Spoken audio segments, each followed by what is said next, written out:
História e evolução do planejamento urbano. O processo de urbanização nos países desenvolvidos. Olá, alunos! Vocês já perceberam que quando nós comparamos as cidades latino-americanas com as cidades europeias, nós podemos observar uma diferença no padrão de urbanização? Pois é, nessa aula nós vamos entender como os países desenvolvidos criaram e formaram o seu modelo de urbanização. E quando nós falamos na urbanização de países desenvolvidos, a primeira coisa que nós temos que ter em mente é que nestes países a urbanização é um processo mais antigo, né? E teve como fator a Revolução Industrial. Primeira coisa. Claro, os países desenvolvidos, eles têm uma história mais antiga do que os países latino-americanos. Então, a história do urbanismo deles também é mais antiga. E eles têm um marco importante que foi a Revolução Industrial do século XVIII. Cabe lembrar aqui que a Revolução Industrial ela teve início na Europa e ela só vai se estender para a América Latina, de uma forma geral, muito tempo depois. Essa distância que existe entre a Revolução na Europa e a Revolução na América Latina ajuda a entender a diferença da urbanização. Por quê? Primeira coisa que a Revolução Industrial ela é sequência de um outro fenômeno que foi o êxodo rural. As pessoas saíram do campo porque não tinham emprego mais no campo e foram em direção às cidades onde estavam as indústrias. Então, o forte êxodo rural em direção a estas cidades industriais formou centros urbanos com uma grande concentração populacional. E estas pessoas, uma vez concentradas em grandes cidades, elas precisavam de serviços, de estrutura, de habitação e começam então a surgir os grandes problemas urbanos. Isto é, os problemas que vinham da concentração populacional. Cidades como Londres e como Paris se tornaram grandes centros urbanos, porém tinham grandes problemas concentrados na sua periferia devido ao aumento das demandas sociais advindas da miséria da sociedade. Claro, quando as pessoas saíam do campo e iam para a cidade, nem todas as pessoas conseguiam colocação nas novas indústrias. As que não conseguiam, elas iam buscar um local para morar, um local para habitar nas periferias das grandes cidades. E este fenômeno fez com que, nestes locais, a miséria se ampliasse. Então, juntando o êxodo rural com o excesso de oferta de mão de obra e as vagas que eram limitadas, aqueles que não conseguiam, eles passavam muito tempo numa situação de miséria. E isso levantou uma grande bandeira dizendo, olha, as cidades precisam ser planejadas. Os governos precisam atender às demandas sociais para evitar o aumento dos problemas urbanos. Essa imagem é de 1872, que é uma rua de um bairro pobre da Londres do século XIX. Essa imagem, ela demonstra o que era uma periferia de uma grande cidade do século XIX. Inclusive, há muitos filmes que são repassados a essa época, passam cenários dessa época e que mostram esse cenário. Então, existem filmes como Os Miseráveis, Oliver Twist, que, no seu enredo, mostram como era uma grande cidade do século XIX, a segregação, a miséria e todas as dificuldades e os problemas urbanos existentes à época. Quais são as características das cidades dos países desenvolvidos hoje? Hoje, nós temos 3 grandes características. As cidades em países desenvolvidos hoje são planejadas, são organizadas e são sustentadas. Isto é, há um planejamento dessas cidades, há uma organização dessas cidades, e essas cidades são consideradas sustentáveis tanto no campo ambiental, também como no campo de atender às demandas da sociedade. Mas a grande pergunta é, como que eles saíram daquele cenário de miséria, de uma situação onde os problemas urbanos apareciam, e entraram num outro cenário de organização, de planejamento e sustentabilidade? Podemos destacar 3 fatores. Primeiro, a própria concentração populacional, né? Isto é, havia uma exigência e uma necessidade de atender aquela demanda. Houve um olhar de necessidade de planejamento para a concentração nas grandes cidades.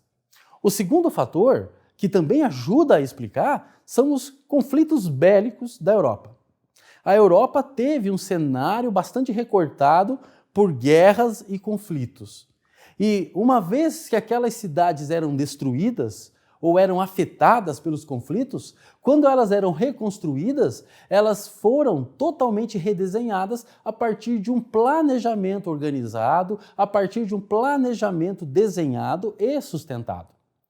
E o terceiro fator que explica a urbanização em países desenvolvidos é a relação com o meio ambiente. Na Europa, essa relação entre a cidade e o meio natural onde a cidade está inserida também é um fator que ajuda a explicar por que as cidades em países desenvolvidos são mais sustentáveis. Porque eles tiveram uma relação diferente com o meio ambiente.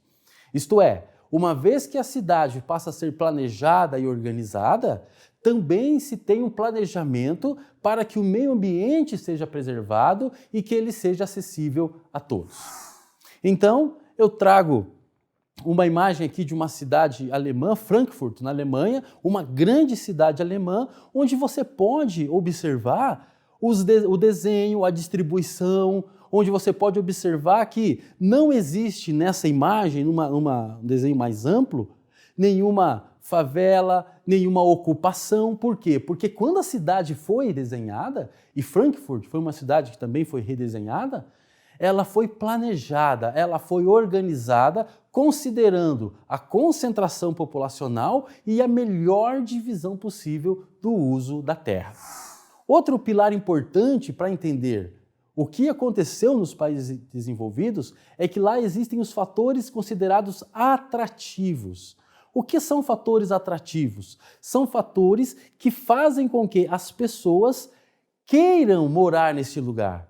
As pessoas queiram ir para lá e lá colaborar com a cidade.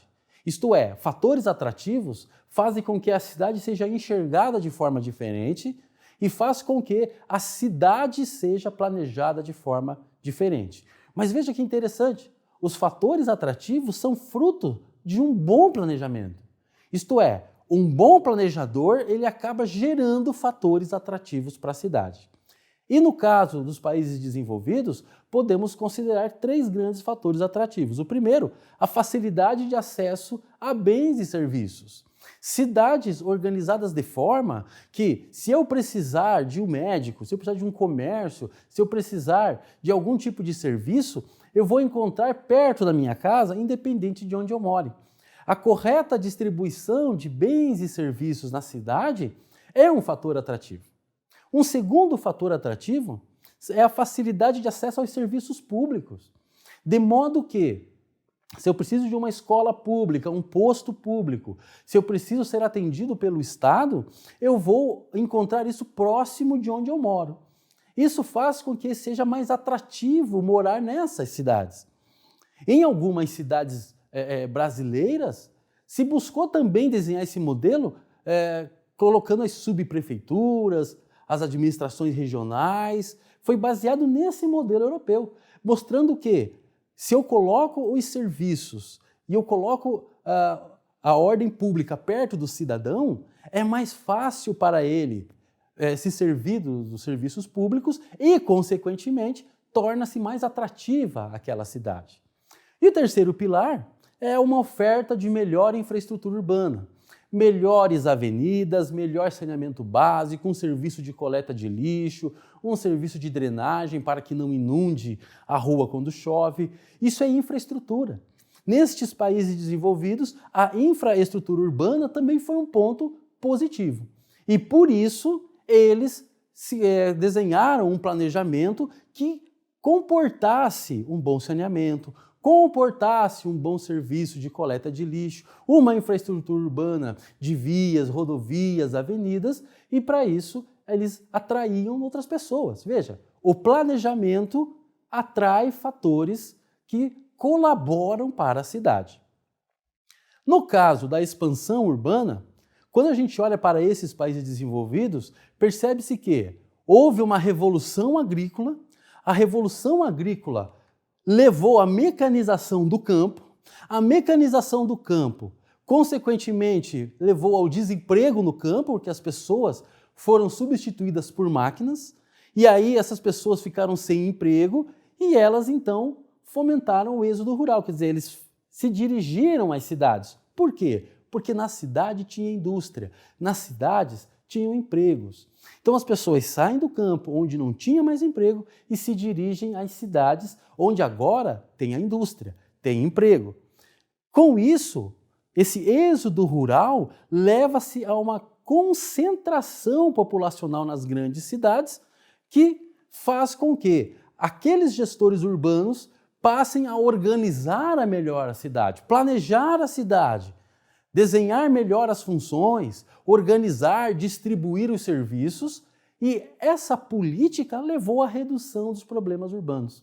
Então perceba que a redução dos problemas urbanos se dá por ação de planejamento do próprio Estado. Então, nessa aula, nós vimos a história e as características de urbanização em países desenvolvidos, que é uma urbanização mais antiga e tem como marco principal a Revolução Industrial. Vimos também fatores da urbanização destes países desenvolvidos. A grande concentração populacional, os conflitos e guerras existentes e também a relação com o meio ambiente. E por último, os fatores atrativos de países desenvolvidos. Fácil acesso a bens e serviços, fácil acesso a serviços públicos e uma boa infraestrutura urbana. Ok? Então, desejo a vocês todos ótimos estudos e até mais.